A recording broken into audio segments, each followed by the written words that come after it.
and they're going to go over. So, you guys. Hi, I am Professor Leslie Donovan from the University of New Mexico, and I am substituting for Dr. Ursula Shepard, who is our Associate Dean and for a variety of reasons couldn't come and set me instead. And with me are Letitia and Austin, who are peer advisors in our Honors College, and we are going to go over our system of peer advisement. I'm going to talk for 5 or 6 or 7 minutes, knowing me, giving you some introduction and overview. Then Letitia will talk about the one-on-one process they go through, and Austin will continue that with more information about requirements specifically. And then I'll wrap up at the very end with another few remarks about how we hire peer advisors, how we train them, that sort of thing. So, University of New Mexico is classified as a large institution by honor standards.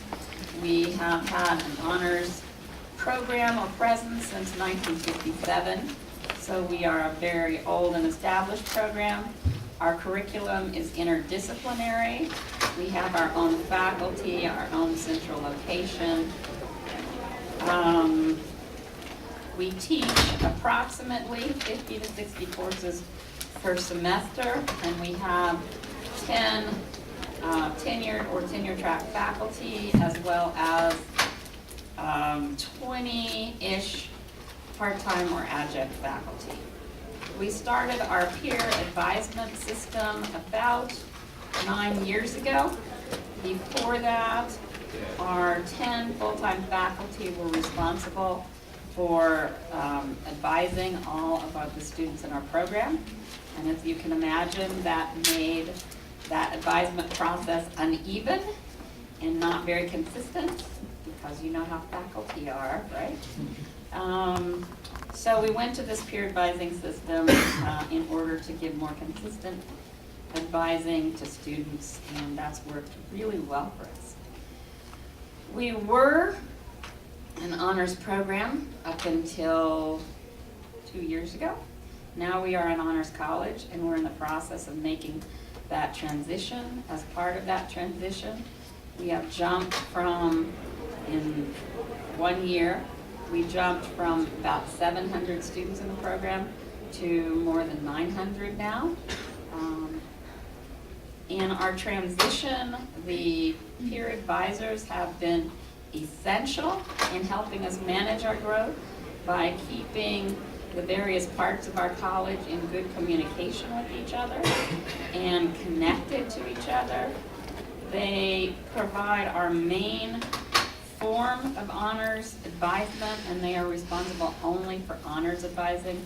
They don't advise about majors or other colleges, that sort of thing. They only advise about our honors majors. They also, however, give, and that's one thing we're going to be talking about substantially in a bit, informal advice about other parts of the university and other university matters. They give peer-to-peer advice about our honors college, about requirements, about what we expect, and about our curriculum. But they do a lot more than that, because any student can read a website and find out about the requirements. So our concept is that by hiring peer advisors who are honor students, they interact one-on-one and make that honors experience highly individualized, and that sets up a large part of what we call our community experience. They really knit the whole package together. They provide support to faculty and to administrators in a way that is not able to be present in our program in very many other ways. They connect our students to what the faculty want. They alert us faculty who are often running around too busy. They alert us faculty when there are issues or problems or difficulties. They keep our administrators and office staff informed when things aren't working well. And they also tell us when we're doing things right as well, when we've made effective changes, and that's really useful. They're able to do this because they really are the first and primary contact for our students. They, in a very central way, serve as the face of our program. All of our first year students are required to have a meeting with the peer advisors at least, well, once during the first semester and at specific times throughout the rest of their honors career. They bridge the gaps for all of us, not only in keeping communication together, but they help us promote and provide a community in which who we were in the past. Our honors program right now, that's a big thing in our mind, has transitioned to college, and they help us provide a legacy for that community. So, and I'll talk more about who they are in a little bit, but they build this part of our community by insisting on one-on-one, peer-to-peer interactions in a very highly personalized and individual way that goes well beyond their office. And Letitia will talk about that some as well as Austin. And those interactions that we set up in that first peer advisement meeting help our new students realize that we're not just about generating information and getting them out of there, but we want to work with them on a very individual basis, encourage collaborations with other faculty, staff, administrators, and those community kinds of ideas about sharing responsibility for how things work in honors go well beyond that peer advisor's office into our program as a whole, and even I would hesitate to say beyond our honors program. So now I'm going to turn it over to Letitia. All right, so I actually first came in contact with a peer advisor before I actually even attended the University of New Mexico. I came to do a tour of UNM as I was making my decision of what university to attend my senior year of high school, and I had an appointment with one of the peer advisors at the Honors College because I had been accepted to the Honors College before even going to UNM. And we talked about UNM, she told me what she thought of the place, and then I asked her some really honest or some really specific questions, and she gave me her most honest advice because I really wanted to know, as a fellow senior student, what do you think of this university, and do you think that it's going to be able to do for me what I'm expecting out of the university? And honestly, I can say, and I really do mean it, that her information that she gave me was a major determinant to why I decided to attend the University of New Mexico, because I was looking for really super honest information about why should I attend this university, and it was very, very beneficial to hear it from another peer who had gone through what I was going through, and on top of that, it was pretty nice that she was also a science major. So that was really helpful in that sense. So again, our principal role as peer advisors is to serve as academic advisors for the Honors College. However, we do end up taking a mentoring role with a lot of these students. We do advisements for things relating to the Honors College, and we give advice or informal guidance for everything else. And just to kind of give you guys an example of a typical session, so we'll have a student come in for an appointment. And in this instance, I'm speaking of a particular person. So she came in, we talked, we went through everything that I'm supposed to talk about with my students. And then, we find out that we're both kind of similar majors. And so obviously that opens up a whole other conversation about like what science classes you should take, what teachers you should avoid, that kind of stuff. And as we're talking, I obviously open up a lot of what I've been doing. And I'm a pretty busy student. I'm a little all over the place. And she kind of looks at me with these big old eyes, like astonished, like, how do you do that? And she asked me, like, how do you manage it? And I just kind of look at her, because this was my first semester on the job, and I was not expecting those sort of questions. So in my infinite wisdom, I said, I just do it. And so obviously, retrospectively, as I'm talking to you guys now, and even in the moment, I realized that was not the correct answer. And so I did go through with her, my personal advice of what I did in order to not only manage my time, but my study habits. How is it that I juggle all these different things? And it definitely helped with her, big old eyes to kind of close down a little bit. Yeah. When I actually went through with it, and I did give her, resources on campus, because we do have a lot of resources on campus to help you with that kind of stuff. So I told her, if none of this works that I told you, these are the other people that you can go talk to, and hopefully they can help you too. And if you can't find anybody that helps you, you can always come back to me and we can start over and we can try to figure something out new. So that's just kind of an example of a typical sort of session. And again, so like the student that came to me, the transition from high school to college can be quite difficult. Learning how a new school works, finding out that the study and work habits that you had in high school don't cut it, and having a hard time also choosing a major. Because we're students just like the people we advise, and we've been through what most of these students are experiencing, we're able to establish a certain rapport with these students that can't be rivaled with a lot of standard academic advising. Furthermore, most peer advisors do stay on the job for about 2 years, and which makes it so that students can revisit the same advisor. And this kind of establishes, a one-on-one relationship that can't necessarily be seen in other standard academic advising. Our students also do come from a variety of disciplines, so it can be initially hard to create and foster some sort of community. We do first begin community building by having small classes. Our cap is at about 17 students per class. This makes it that to some degree, students are forced to get to know the variety of students in their classes. Then we also have us, the peer advisors. And as peer advisors, we also serve as the main point of reference for a lot of the information that circulates through the Honors College. We try to tailor the information we know as much as we can for each individual student. And also, because of our interdisciplinary nature, it can sometimes be really hard for students to kind of navigate and figure out what sort of things work best for them. And so that's kind of where we fit in. We help navigate them towards the classes that might best fit their interests, and talk to them about the professors that might also be able to do a lot of things for them, and we have opportunities that interest them. So we do help in the process by picking up on the information that they give us, and we kind of tailor it to each individual student. And we help in community building because we push students to initiate relationships with their fellow peers and, most importantly, with their teachers.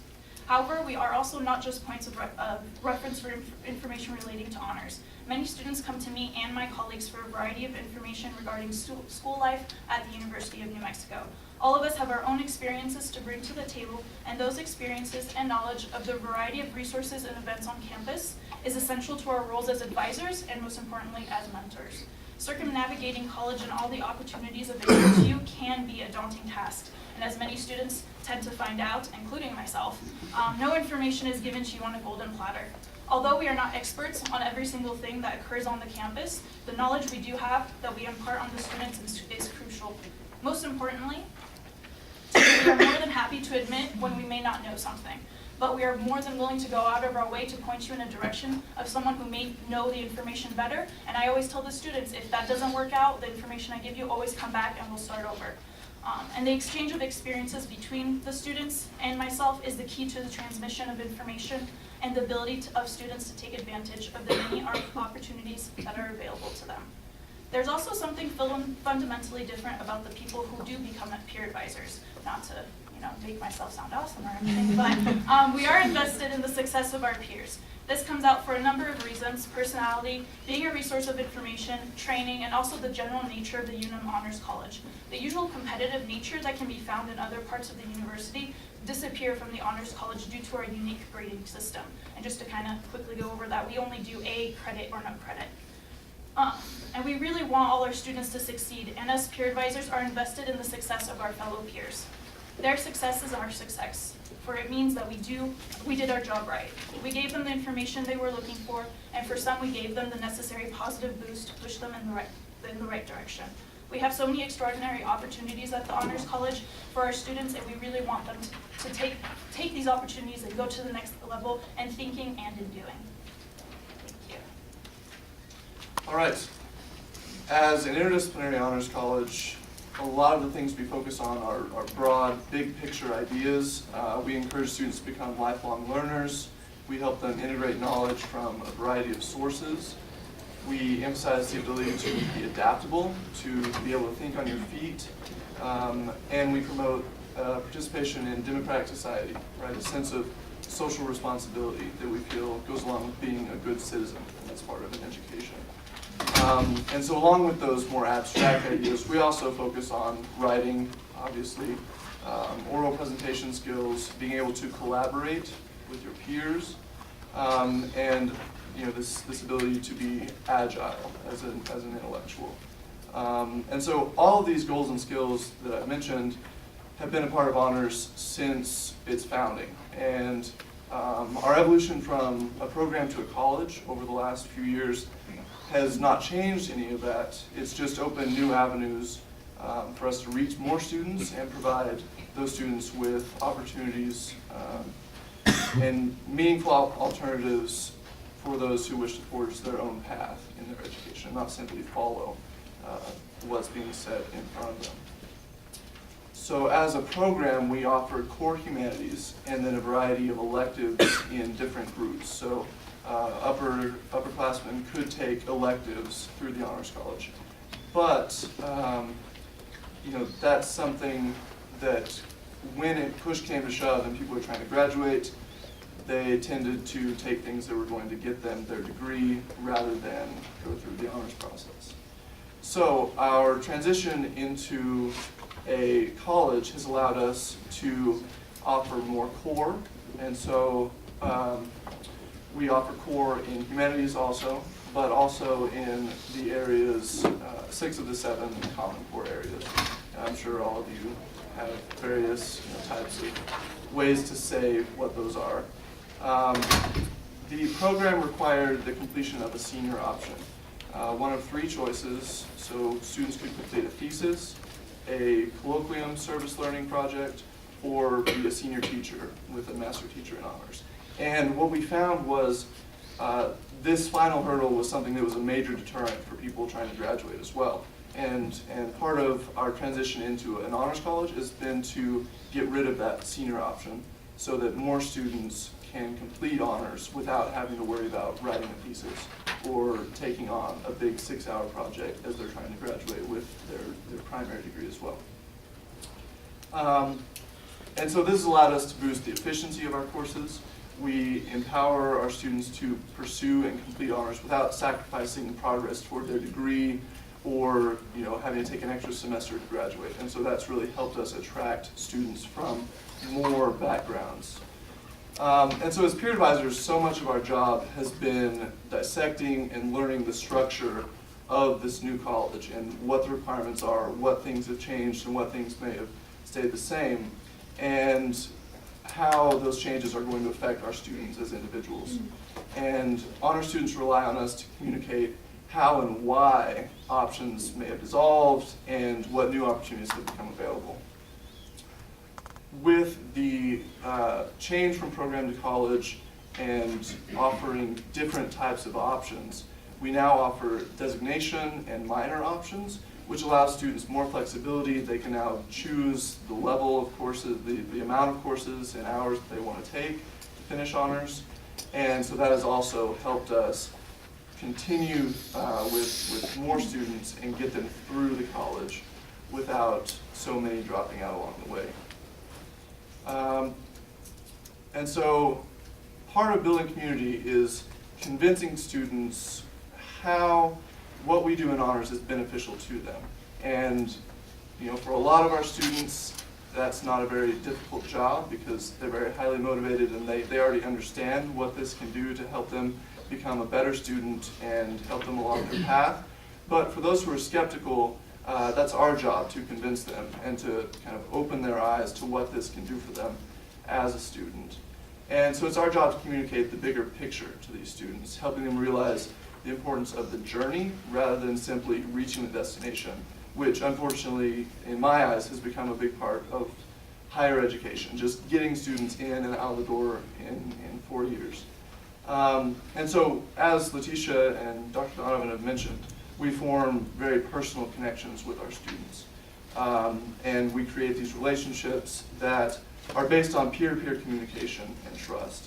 And so, this opens the door for types of conversations that may not take place between students and professional advisors, or even students and professors, students and administrators. And so we are an outlet for types of questions, types of comments, feedback that we can then funnel through our channels upward to help us as a college be more open, to change and to what our students are seeing and experiencing. And as Letitia said, not just anybody can do this job. It takes a student who is fully invested in the well-being of the Honors College and appreciates what we do. And so a personal investment from us, if we do our job correctly, that transitions into a personal investment on the part of our students, which in turn creates a continual cycle of excellence and the formation of community through a shared sense of purpose. When I was a senior in high school and I came to UNM to have my senior day visit, I met with a peer advisor in the Honors College who was a senior English philosophy major, and his impact on me was so profound that I ended up as a English philosophy major for 3 years. That didn't work out in the end, but his impact on me and what he taught me about honors has stayed with me, obviously, and so it's a very special place for special people. And I'm now going to give it over to Dr. Donovan to talk a little bit about how they go about the process of hiring people to take this place. And before I get to that, just a couple of brief things. We also have, now that we're a college, a major in honors. It's a very small major. Only a few people do it. Austin is one of our first people going through the program as a major. We are not a major-driven college. We feel that our mission is primarily to promote students through our program through the designation, which is 15 credit hours, and a minor. And we'll have a very small cohort of majors in interdisciplinary liberal arts, which is our major. And if you want more info, you can ask Austin about that in a few minutes. Few other brief remarks about our peer advisement system is that this is not technically a peer mentoring system in the way I know many colleges have peer mentoring systems. While our students in the peer advisement center do mentor students unofficially, this is a paid position. It's a job. It's not extracurricular.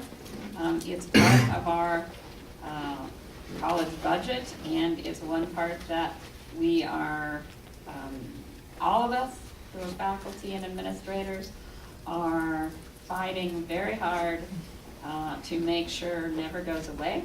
And while some administrators have told us we can't do it, we shouldn't do it, we're doing it anyway because we just ignore them. We're that firm in believing the system works. We take a lot of care when we're hiring peer advisors. It is a paid position. We do not hire just eligible work-study students. All the peer advisors are, of course, honor students. None of our peer advisors are work-study students at the current time. That's correct, right? We always advertise for work-study students because we hope and want that. But when those perfect students who are work-study qualified don't show up, we hire the best of the lot. They're typically juniors and seniors, though occasionally we hire sophomores. It's a highly selective process. They have a formal application. They're interviewed. Their records are reviewed. We talk to their teachers. We take quite a bit of time. Sometimes it's weeks before they hear whether they've been hired, and they're like, well, I must have done bad in the interview. No, we're just taking a lot of time. When they're hired, they get pretty substantial training. They get one-on-one training from one of our permanent honor staff people. They also get FERPA training, of course. They receive a peer advisor's handbook, which has written down excessive notes and comments and requirements and resources in it. That handbook is often changing as things change around our program. But most important, they shadow a current experienced peer advisor. Sometimes it's only for a week, but more often we try for 10 days or 2 weeks. And it's from that experienced peer advisor that they get their most essential training.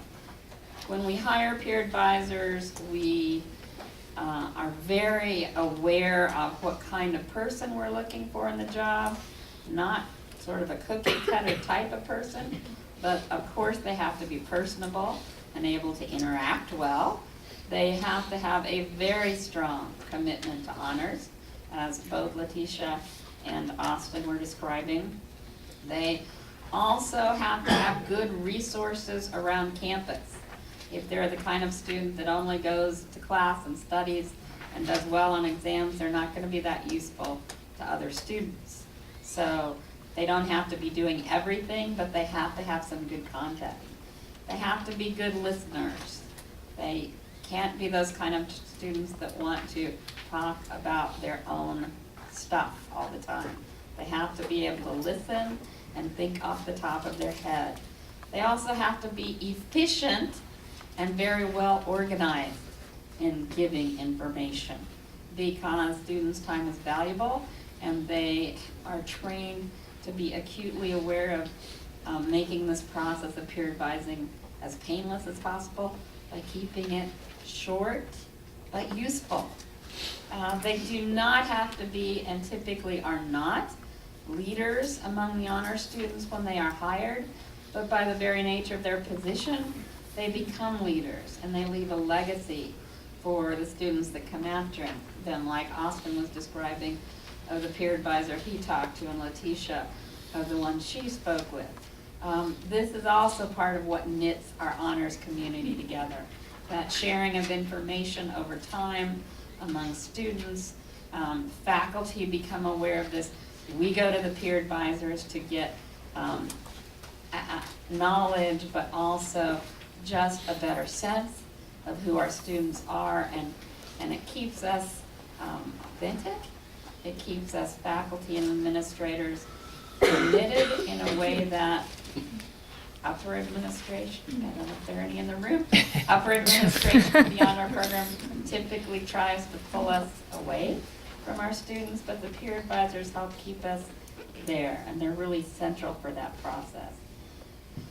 They also have to be able to handle responsibility, because this is a pretty heavy responsibility. They have to be able to handle it very well and very wisely, because they really are role models for all of us. Students certainly, but also faculty who care about our students. In our program at the, well, our college, I still say program, our college at the end of the time students have progressed through our process, have what we call a senior exit interview. So all of our seniors have an interview with one of the faculty members, and they also have a packet of information they fill out. And a large majority of our graduating honor students report in their senior exit interview that the peer advisement system was very, very helpful to them throughout their process. If it's not perfect, they report some glitches here and there, but they're usually very minor, and it is an overwhelming majority that values this part of our college incredibly. These kind of senior exit interviews reinforce our own internal assessment of our peer advisement system that helps us keep that community experience alive and well. And for us, that's about sharing ideas, working together, solving problems with each other, not simply passing it along to someone else. And it employs the strength of our own students to help us do that, to weave it together, to create an effective and enthusiastic community of learners and scholars. Instead of turning it over to a staff person who maybe didn't come up through honors, we insist that it's our own students who are our best advocates and help us keep that community experience living for the legacy of the past when we were programmed, but also for the future. And I know many students who continue to come to Austin or Letitia now after seeing them their first semester. So thank you very much. And we'll open it up there. I was wondering how you got it started. Like, how did you get the administration to let you start this? We have, when we were programmed, we had a director of our honors program, and we now have a dean and associate dean. The associate dean runs our program day to day, and our dean runs the longer term. When we had a director, that director reported to a dean, but truly, we just decided to do it, and we did it. That's the best way. If you don't ask, they can't tell you no. Somebody over there had a question, and then we'll keep going. Yeah. I'm just wondering how students are assigned to an advisor. Is it by major or? They're not assigned, they just come in. So they don't have one? No. Okay. Yeah, it's walk-in appointments, or you email us to make an appointment, but you can make a specific appointment with a specific advisor if that's what you want, but we're just an advisor for everyone. Just real quick, Yeah. do all student grade levels meet with advisors, as primarily the first year? You guys take it. So freshman students have to come in twice, their first semester and their second semester, so once each semester. After that, as long as students are in good standing with the college, meaning they're not on academic probation, they only need to come in once per year in the spring. A lot of times students come in more than that, but that's all that they're required. Thank you very much. In the back there? What does a major in honors look like? And what does it set you up for? We're still figuring that out. I am a beta test, essentially. My focus is history and education, and through the Honors College, I'm essentially taking a wide variety of courses that I might not be able to take as a pure double major in history and education, focus on some different things, and I'm writing a thesis with an honors faculty member, a tenured faculty member, and so I think the primary goal for the major eventually is taking students who have ideas or interests that bridge gaps that normally wouldn't fit together, and providing them an opportunity to put those together, work really closely with dedicated faculty from the time they are sophomores until they graduate, and put together a plan for themselves that is unique to what they want to do. So sort of like really intensive, like research. Yeah. Yes. There's intensive research of 36 credit hours in our program spread over 100, 200, 300, and 400 level classes. But there's a strong liberal arts component. They can't just focus in humanities or physical science. They have to really go across a pretty broad spectrum. I want to sort of hold things too much about the major, the logistics of our program, and talk primarily questions about peer advising systems. So, but ask those others. Yeah. Do you guys also have an academic advisor, or does peer advising take the place of the academic advisor role? Peer. Well, right now we are the academic advisement for all the honors options, including the honors major. We did recently hire an academic advisor for the honors college, but her job will be primarily for the honors majors and dealing with all the logistics of that. We will remain the forefront people to be dealing with individuals doing minors and designations. And to be the first round for the majors. Yeah.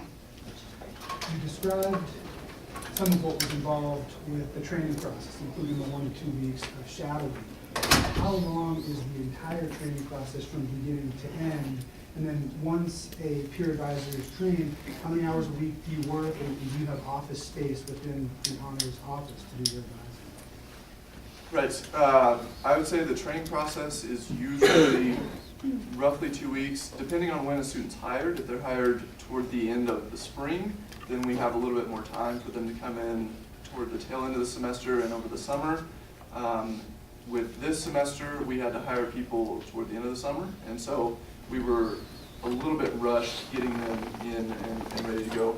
But we hired 2 younger students in the beginning of the fall, and they shadowed us for 2 weeks, probably, and spent time with the faculty and administration going through their processes, and then we throw them in while we're watching and do some coaching, things of that nature, practice. And I would say average, we work roughly 10 to 15 hours a week. Between the, so 4 of us each work between 10 and 15. And is there just a single peer advising office that you all share? Yeah. There's only one person on duty? Yeah, It's- exactly, yeah.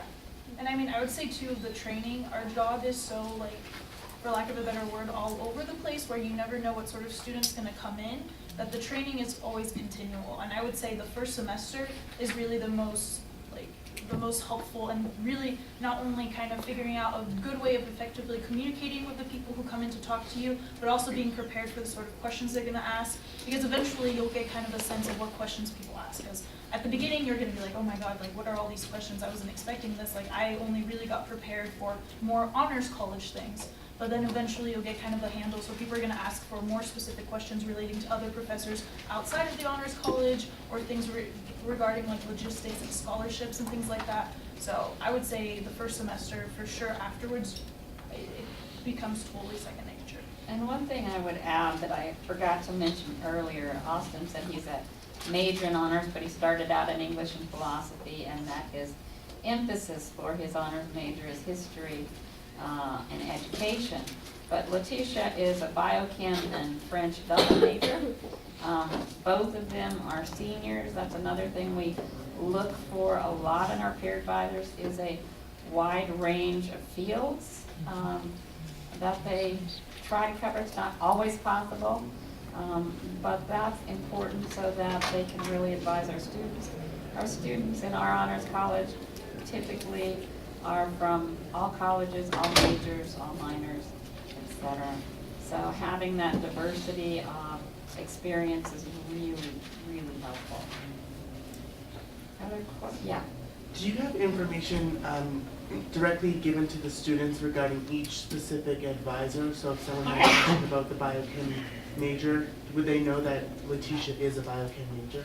So we do have like profiles on Okay. our website, so you can look and read our little bio, like, hey, this is what I'm majoring in. And so I do have a tendency of people kind of seeking me out for that. But Austin has also advised people who are biochem majors or biology majors, and vice versa. I've advised people who are not really in my domain. But those students are able to kind of research you guys Yes, to see. sure. Right, and if the questions are really focused and we are not exactly sure that we have the best answers for that, a lot of times I'll send people and say, Letitia will be here this afternoon, come in and talk to her, she's gonna give you better answers And I'll do to that. vice versa, because obviously I'm not majoring in honors, so I don't have a good grasp necessarily of how much it's gonna entail time-wise, so I send them to Austin. Yeah, but our idea is not to keep them specialized. We want them to have a broad range of being able to advise our broad range of students. So, but they're really good at sharing resources, and that's one thing that they work on in the training and the shadowing. They talk to the new peer advisors about what resources, okay, if you don't know about this, tell them to go talk to Dr. Donovan or whoever, Dr. Moore or whoever can give them the best advice or ideas about things. They also typically, I've noticed, grab students walking by outside the door or students out in the forum that they know are sitting out there to come talk to students. And that, again, is part of the community building, making sure that our students who are progressing through our program know that they need to get used to sharing information and getting information from a variety of sources, not just that one source that might not be on duty that day. Yeah. So as a student, have you ever run into the difficulty of that precarious role between you're a leader in honors orientation or honors mentorship and advising, but you also are friends with some of the students possibly coming in? So have you ever talked about how you negotiate that as an advisor? Have any issues with anything the students come in and talk to you about?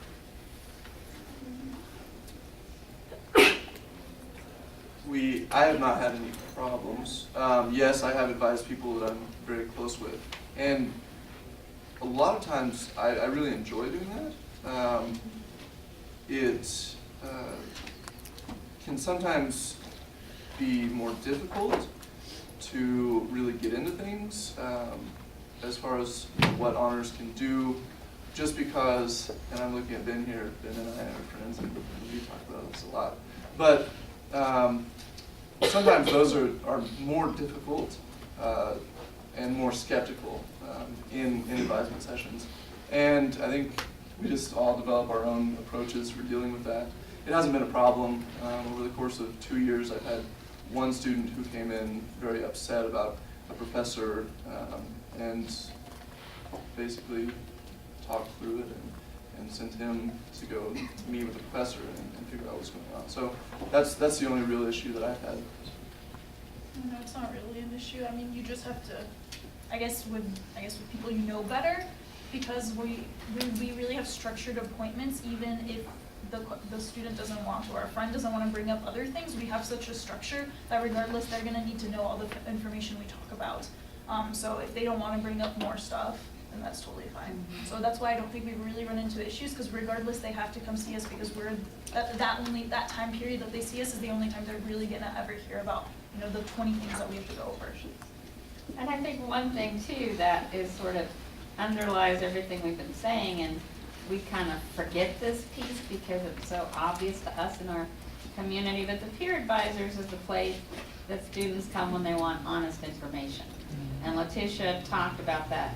So when the student is in the peer advisor's office and the door is closed, most of the time, unless they're coming out and it's a question they happen to be asking at the end and they see somebody walking by and drag them in. But the door is closed, and that's the place that students can ask whatever they need to, and those peer advisors are expected to be honest. They don't have to walk some sort of party line. They don't have to have drunk the Kool-Aid and, you know, given the right answer.